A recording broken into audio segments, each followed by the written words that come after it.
हाँ जी dear students, greetings of the day.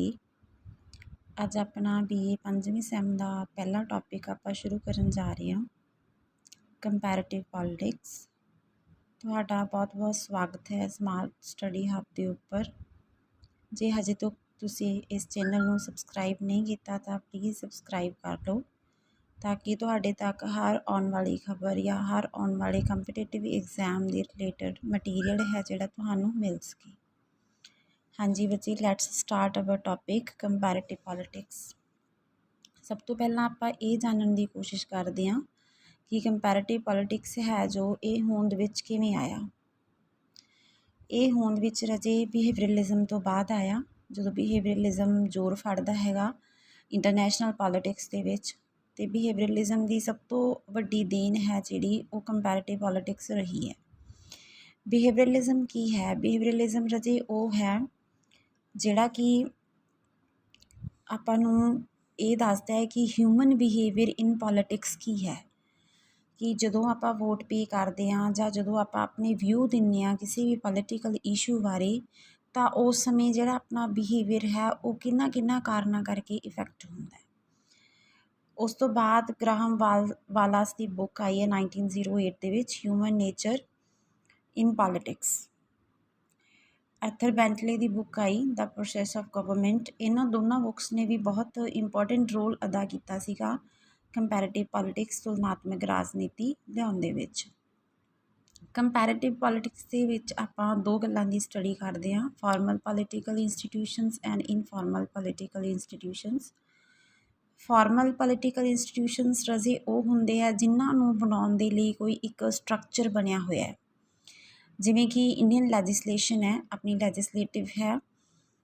ਜਿਵੇਂ ਕਿ ਆਪਾਂ ਇਲੈਕਟ ਕਰਦੇ ਹਾਂ, MP ਦੇ ਇਲੈਕਸ਼ਨਸ ਹੁੰਦੇ ਹੈ, ਜਿਹੜੀ ਪਾਰਟੀ ਮੈਜੋਰਿਟੀ ਦੇ ਵਿੱਚ ਆਉਂਦੀ ਹੈ ਉਸਦੇ ਜਿਹੜਾ ਵੀ ਮਤਲਬ PM ਬਣਾਇਆ ਜਾਂਦਾ ਉਹ ਆਪਣਾ ਇੱਕ ਵਿਧਾਨ ਪਾਲਿਕਾ ਤਿਆਰ ਕਰਦਾ ਹੈ, ਇੱਕ ਪੋਰਟਫੋਲੀਓਜ਼ ਡਿਵਾਈਡ ਕਰਦਾ ਹੈ, ਠੀਕ ਹੈ। ਉਹਨੂੰ ਬਣਾਉਣ ਦੇ ਲਈ ਇੱਕ ਮਤਲਬ ਸਟੈਂਡਰਡ ਆਪਣੇ ਕੌਨਸਟੀਟਿਊਸ਼ਨ 'ਚ ਬਣਿਆ ਹੋਇਆ। ਜਿਵੇਂ ਕਿ ਤੁਸੀਂ ਦੇਖਦੇ ਹੋਵੋਗੇ ਕਿ ਡਾਇਰੈਕਟ ਇਲੈਕਸ਼ਨਸ ਹੋਣਗੇ, ਹਰ ਪਰਸਨ 18 ਅਬਵ ਹੈ ਜਿਹੜਾ ਵੋਟ ਪੇ ਕਰੇਗਾ, ਮੈਜੋਰਿਟੀ ਪਾਰਟੀ ਵਿਨ ਕਰੂਗੀ ਅਤੇ ਉਹਦੇ ਵਿੱਚੋਂ ਹੀ ਮੈਂਬਰਸ ਹੈ ਜਿਹੜੇ ਉਹ ਅੱਗੇ ਜਾ ਕੇ ਆਪਣੀ ਗਵਰਨਮੈਂਟ ਬਣਾਉਂਦੇ ਆ ਅਤੇ ਫਿਰ ਆਪਣਾ ਲੈਜਿਸਲੇਸ਼ਨ ਬਣਾਉਂਦੇ ਆ, ਐਗਜ਼ੀਕਿਊਸ਼ਨ ਬਣਾਉਂਦੇ ਆ। ਜੁਡੀਸ਼ਰੀ ਦਾ ਆਪਣਾ ਇੱਕ ਵੱਖਰਾ ਸਿਸਟਮ ਹੈਗਾ। ਤਾਂ ਉਹ ਇੱਕ ਜਿਹੜਾ ਸਟਰਕਚਰ ਬਣਿਆ ਹੋਇਆ that R formal institutions. Informal institutions ਜਿਨ੍ਹਾਂ ਦਾ ਰਜੇ ਕੋਈ ਸਟਰਕਚਰ ਨਹੀਂ ਹੈ, ਜਿਵੇਂ ਕਿ NGOs ਹੈ, ਪੋਲੀਟੀਕਲ ਪਾਰਟੀਜ਼ ਹੈ, ਉਹਨਾਂ ਦਾ ਕੋਈ ਸਟਰਕਚਰ ਨਹੀਂ ਬਣਿਆ ਹੋਇਆ, ਤਾਂ these are informal political institutions. What is comparative politics? Comparative politics ਦੇ 3 ਸਬ ਫੀਲਡਸ ਨੇ ਪੋਲੀਟੀਕਲ ਸਾਇੰਸ ਦੇ ਵਿੱਚ। ਜਿਵੇਂ ਪੋਲੀਟੀਕਲ ਸਾਇੰਸ ਦੇ ਫਸਟ ਹੈ ਪੋਲੀਟੀਕਲ ਥਿਊਰੀ, ਜਿਹੜੀ ਕਿ ਨੋਰਮੇਟਿਵ ਐਂਡ ਥਿਓਰੈਟੀਕਲ ਕੁਐਸਚਨਸ ਦੇ ਆਨਸਰ ਦਿੰਦੀ ਹੈ। Second है deals with empirical questions and interactions within countries. The third है international relations, deals with interaction between countries. First है political theory. ਥਿਊਰੀ ਹੈ ਬੱਚੇ ਜਿਹੜੇ ਕਿ ਆਪਾਂ ਨੂੰ ਨੋਰਮੇਟਿਵ ਹੁੰਦਾ ਹੈ ਕਿ ਜਿਹੜੇ ਕੁਛ ਨੋਰਮਸ 'ਤੇ ਬੇਸਡ ਆਪਣੇ ਕੋਲੇ ਕੁਛ ਸਿਧਾਂਤ ਆਏ ਨੇ। ਅਤੇ ਥਿਓਰੈਟੀਕਲ ਜਿਹੜੇ ਕਿ ਥਿਊਰੀ ਦੇ ਵਿੱਚ ਜਿਹੜੀਆਂ ਚੀਜ਼ਾਂ ਆਪਾਂ ਨੂੰ ਚਾਹੀਦਾ ਨਹੀਂ ਕਿ ਪੋਲੀਟਿਕਸ ਕੀ ਹੈ, ਪੋਲੀਟੀਕਲ ਸਾਇੰਸ ਕੀ ਹੈ, ਇਹ ਪੋਲੀਟੀਕਲ ਥਿਊਰੀ ਆ। ਇਹਨਾਂ ਦੇ ਆਨਸਰਸ ਦਿੰਦੇ ਆ ਜਿਹੜੇ ਸਬਜੈਕਟ, ਉਹਨੂੰ ਆਪਾਂ ਪੋਲੀਟੀਕਲ ਥਿਊਰੀ ਕਹਿੰਦੇ ਹਾਂ ਪੋਲੀਟੀਕਲ ਸਾਇੰਸ ਦੇ ਵਿੱਚ।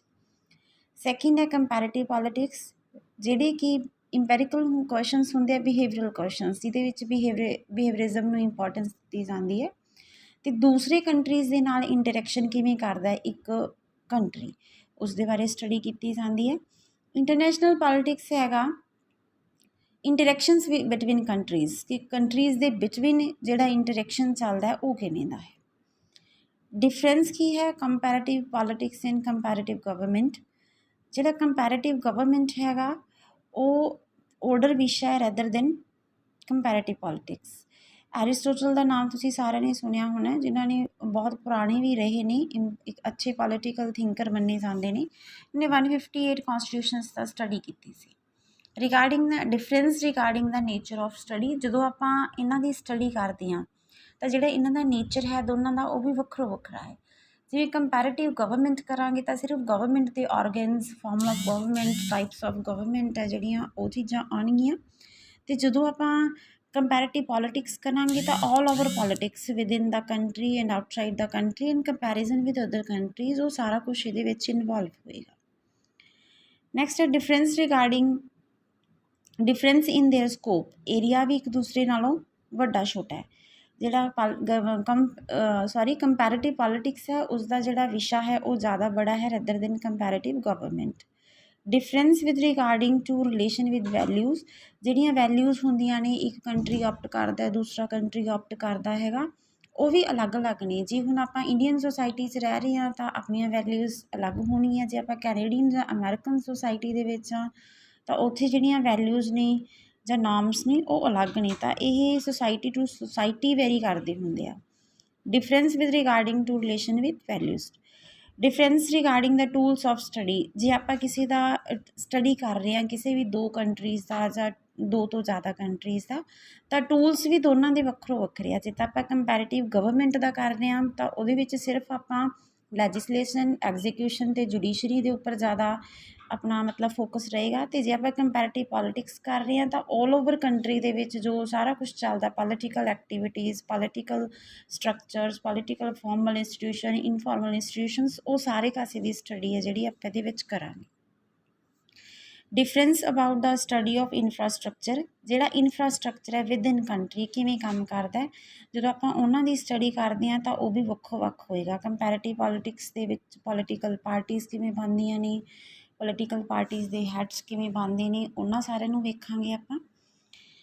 ਨੈਕਸਟ ਹੈ ਡਿਫਰੈਂਸ ਰਿਗਾਰਡਿੰਗ ਟੂ ਯੂਜ਼ਫੁਲਨੈਸ। ਅਲੱਗ-ਅਲੱਗ ਯੂਜ਼ਫੁਲਨੈਸ ਹੈ ਦੋਨਾਂ ਦੀ। ਕੰਪੈरेटिव ਗਵਰਨਮੈਂਟ ਹੈ ਜਿਹੜਾ, ਉਹ ਗਵਰਨਮੈਂਟ ਦੇ ਜਿਹੜੇ ਫੰਕਸ਼ਨਸ ਨੇ, ਕੋਈ ਗਵਰਨਮੈਂਟ ਆਈ ਪਿਛਲੇ 5 ਸਾਲਾਂ 'ਚ ਉਹਨੇ ਕਿਵੇਂ ਦੀ ਫੰਕਸ਼ਨਸ ਕੀਤੇ ਉਹਦੇ ਉੱਪਰ ਆਧਾਰਿਤ ਹੈ। ਅਤੇ ਕੰਪੈरेटिव ਪੋਲੀਟਿਕਸ ਆਲ ਓਵਰ ਜਿਹੜਾ ਬਿਹੇਵੀਅਰ ਹੈ within other countries, outside other countries, between countries, ਕਿਵੇਂ ਦੇ ਰਿਲੇਸ਼ਨਸ ਰਹੇ ਆ, ਇੰਟਰਨੈਸ਼ਨਲ ਅਫੇਅਰਸ ਕਿਵੇਂ ਦੇ ਰਹੇ ਆ, ਉਹ ਇਹਦੇ ਵਿੱਚ ਸਾਰਾ ਕੁਛ ਇਨਕਲੂਡ ਹੋਏਗਾ।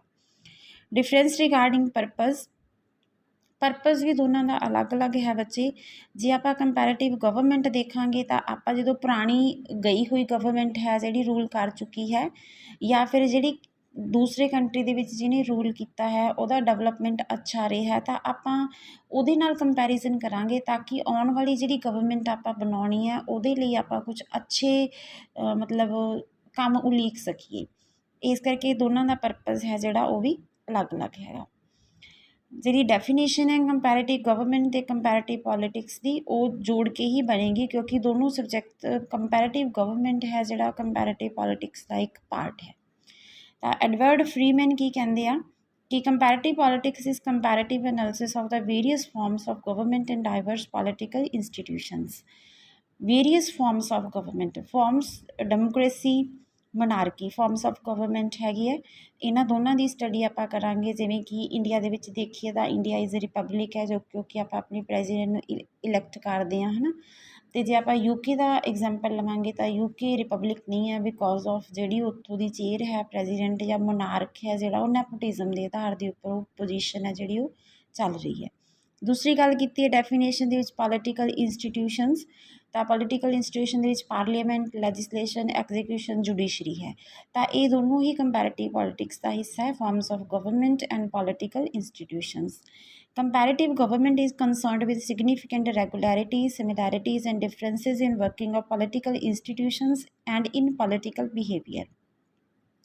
ਕਿ ਜਿਹੜਾ ਪੋਲੀਟੀਕਲ ਦੇ ਵਿੱਚ ਕੰਪੈरेटिव ਪੋਲੀਟਿਕਸ ਹੈ ਉਹ ਜਿਹੜੀਆਂ ਰੈਗੂਲੈਰਿਟੀਜ਼ ਚੱਲਦੀਆਂ ਨੇ, ਰੈਗੂਲਰ ਦੇ ਵਿੱਚ ਜੋ ਕੰਮ ਚੱਲ ਰਿਹਾ ਜਿਹਨੂੰ ਆਪਾਂ ਦੇਖ ਰਹੇ ਹਾਂ, ਜਿਹਦੇ ਨਾਲ ਆਪਣਾ ਪੋਲੀਟੀਕਲ ਬਿਹੇਵੀਅਰ ਬਣਦਾ ਹੈ।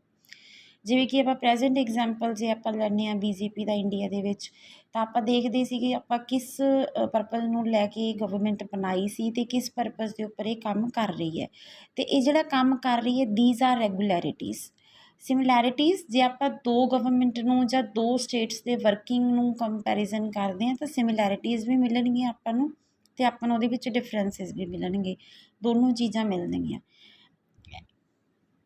And in political behaviour society to society vary ਕਰੇਗਾ, ਕਿਉਂਕਿ ਜਿਹੋ ਜਿਹੀਆਂ ਵੈਲਿਊਜ਼ ਦੇ ਵਿੱਚ ਤੁਸੀਂ ਵੱਡੇ ਹੋਏ ਹੋ ਜਾਂ ਜਿਹੋ ਜਿਹੀਆਂ ਵੈਲਿਊਜ਼ ਦੇ ਵਿੱਚ ਤੁਸੀਂ ਸਿੱਖੇ ਹੋ, ਵੱਡੇ ਹੋ ਕੇ ਉਹਨਾਂ ਨੂੰ ਅੱਗੇ ਅਪਲਾਈ ਕੀਤਾ, ਉਹਦਾ ਇਫੈਕਟ ਤੁਹਾਡੇ ਉੱਪਰ ਰਹੇਗਾ। ਜੇ ਆਪਾਂ ਇੰਡੀਅਨ ਸੋਸਾਇਟੀ ਦੇ ਵਿੱਚ ਰਹਿ ਰਹੇ ਹਾਂ ਤਾਂ ਆਪਣੀਆਂ ਨੋਰਮਸ ਅਤੇ ਵੈਲਿਊਜ਼ ਅਲੱਗ ਨੇ।